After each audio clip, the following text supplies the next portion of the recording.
नमस्कार मित्रांनो, आज मी तुम्हाला सावित्रीबाई यांच्या जीवनावर छोटासा प्रसंग सांगणार आहे. तर त्यांच्या घरात त्यांची आई व आजी स्वयंपाक करत होते व लहान सावी 2 ताटं वाजवत किचन जवळ आल्या. त्या म्हणाल, मग त्यांची आईने विचारलं, 2 ताटे कशा बाई? मग लहान सावी म्हणतात की माझी मैत्रीण राधा ही आज जेवायला येणार आहे. तर तिची आई म्हणते की सोनाराची सोनू आहे का? हो. मग राधा बोलते, हो ग. मग त्यांची आई बोलते, तिचा नवरा तर साप खाऊन गेला सकाळी आणि असं ऐकलं की ती सती जाणार आहे.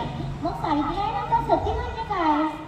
मग तिची आजी सांगते की सती म्हणजे नवऱ्यासोबत त्यांच्या पत्नीलाही चित्तेवर उडी घ्यावी लागते. मग सावित्री म्हणतात की आपल्याला थांबवता येणार नाही का? मग त्यांची आजी म्हणते, कोण जाईल समाजाच्या विरोधात?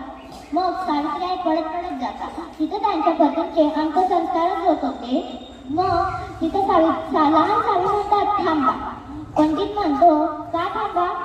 पंडितांनी आगीचं लाकूड घेऊन तिची मैत्रीण राधा जवळ नेली. मग सावित्रीकडून तो पाहिला गेला नाही. सावित्रीने जोरजोरीने दगड टाकला, ते लाकडावर पडलं. पंडिताच्या पायाला ते लाकूड जळालेलं लागलं. मग पंडित खालून बसून रडायला लागतो. मग तेव्हा सावी म्हणते की एवढासा धक्का सहन नाही झाला आणि माझ्या राधाला तुम्ही जिवंतपणे मारायला निघाले.